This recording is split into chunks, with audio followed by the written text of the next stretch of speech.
Okay, I'm here to talk about the TOEFL iBT test, the internet-based test for the TOEFL exam. The TOEFL iBT is a test provided by the Educational Testing Service, the ETS. The test measures students' ability to use and understand English at the university level, and it evaluates how well they combine reading, listening, speaking, and writing skills to perform academic tasks.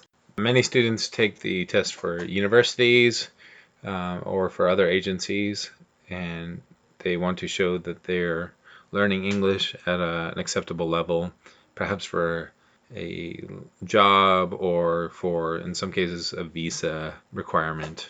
And one thing I found interesting about this test is that even though it is internet-based, it is still held at test centers where students need to sign up and attend at the test center. There's a range in cost, and there are some late fees and some other scheduling fees and extra fees that are related to score reports. But the most important thing is that students need to find a test center that is convenient for them where they can take the test. For example, I live in the Silicon Valley, so I looked up a test that would be convenient for me, and I found a test for $195 in San Francisco and San Jose, and my students could go here if they wanted to take the TOEFL test themselves.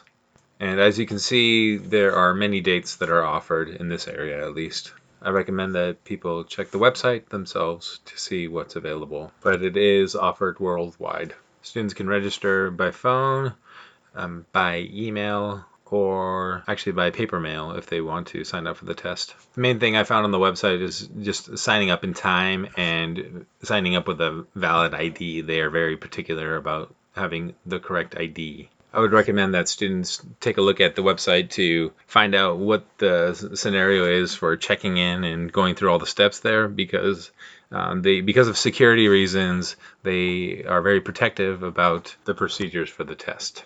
And I found this was both helpful but also raised some potential warning signs for validity and reliability. They want to protect the test, but it potentially could be a strange environment and make students anxious when taking the test. So as I mentioned, the test is administered via the internet at a test center. And the test center uses, they say on the website, a QWERTY computer.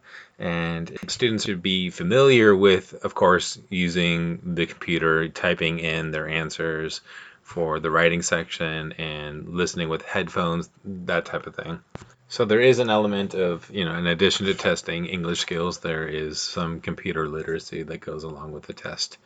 Not too much, but, if a student is completely new to computers, that might be a challenge for them. Something that I found helpful was downloading the interactive sampler. There's an example of the test itself, and in addition to the PDF that we have available to us on the Canvas, there is a downloadable practice test where students can go through the test as though they were taking it themselves. And I actually did this. I found it pretty helpful to see how the computer-mediated version of the test changed how I interacted with the test itself. As you can see in the reading section, for example, there are highlighted parts of the text right next to the questions. So if a student is, for example, asked about the meaning of vocabulary within the context of the reading, as you can see, like the word methods here is highlighted in both the question and within the reading itself. So it's easier to find. They can just look right next to the question to find it in the reading. In the listening section, I found pretty interesting. It looked like there was a mix between the conversations that a student might be having with a professor in a university setting, in a more of an informal situation context. Some of the listening presented language that was in the context of a lecture, and the example I actually personally had a hard time listening to myself. The topic was on minerals and fossilizations, and actually I forget right now because it was a little boring and it was not my personal interest It's not my topic, not my field, but I would have had to be a student listening to this lecture and trying to follow a train of thought on a topic that I was not interested in. So I found that was a little strange, and I wonder how a student who, like myself, might be more liberal arts minded might respond to a language test that is about a field that they are not interested in.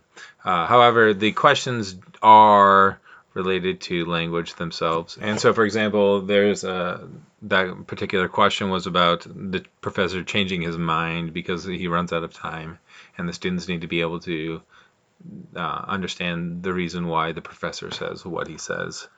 And that's related to the social context of the lesson. So although I noticed some jargon that may be off-putting and could raise some questions of validity, I did find that the test questions, as opposed to the listening examples, were testing the students on their ability to understand the purpose of speech. As far as the speaking section, I thought that having taken the test via the computer on the internet-based test could be helpful for some students because they could just hit record and just they'll be done with it.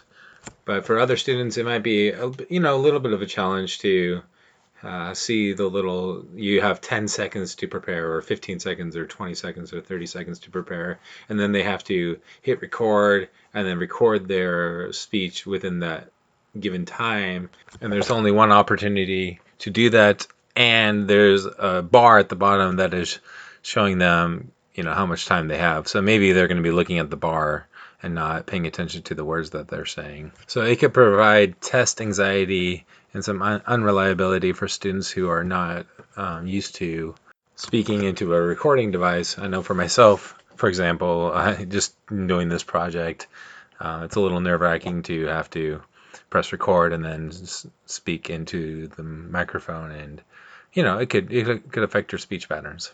And I'm somebody who has done some recording with music, so I imagine that for a test taker in a second language trying to do a high stakes test while speaking into a microphone, perhaps there might be a good recording, but maybe it's possible that it's not reflective of their capabilities.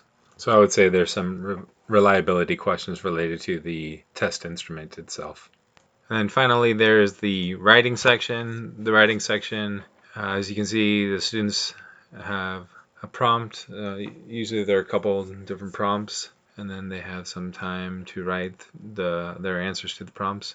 And the students type it right there in the text box. I think it would be a good idea to try test typing in this, where they're using a little Arial font and putting their answers right there in a little mini word box to the side of the question. If they're more used to writing essays with pencil or pen, they need to get used to writing it with the QWERTY computer, as mentioned. So finally, the tests are scored and completed. The students finish and their tests are rated. Obviously, it's a multiple choice test in part. The audio samples are recorded on the internet, and then there are raters who grade them from afar, and there are raters who grade the writing section. And the raters use those competency descriptors that we have available to us on Canvas. So those speaking and writing sections are graded by raters, by humans. So, for example, for the speaking section, the grader is not there in the room with the test taker. They're actually just listening to a recording several hundred miles away, most likely. Just as you might be several hundred miles away from me as I record this. And I think one important thing that the website says about the raters is that the ETS raters are trained extensively, and they must pass a certification test, and they are calibrated daily. So they need to be familiar with the tasks, how to score the task, and they need to practice with a range of responses, and they are monitored regularly and also checked. So I think that helps for rater reliability. And they use multiple raters for the speaking and writing sections. So then at the end, the test takers are scored on each of the sections, and each of these sections have their own scoring criteria and ways that the points are added up. So then after the test, starting about 10 days to 13 days, students can check their scores on the website, and they can get their paper copies, and they can send out their scores to the institutions that they want to send them to. So in the end, I think this is a strong test. It's clearly a strong test for placing students in colleges and universities, and it's going to be a good indicator of how well they'll be able to interact with their professors in the learning environment outside of the classroom during office hours when they're asking about logistics, and also for hanging out with their friends. Some of the questions do address those social aspects of college life. I'm not sure how much I would recommend it as a test for visas, but that's up to the countries that use them for those purposes. And for schools that have ESL programs or EFL programs where they are willing to support the students, I don't know that I would necessarily use this test as a barrier for admission, but a score might give a good indication of the level of the student. Finally, it should be said that students can, of course, take the test multiple times. I think that might help for some of the students who found that they didn't do the best that they could, and they think they could take it again and do better. However, it does cost more to take it again. So I hope you found this helpful. And again, I think for students who are going for the university and they are applying to college, I think it's helpful to familiarize themselves with this test so they already know what they're getting themselves into and that they prepare well. And although there are some questions with reliability and validity, it's been pretty well proven and it has a pretty good track record professionally. So good luck to those who decide to take it.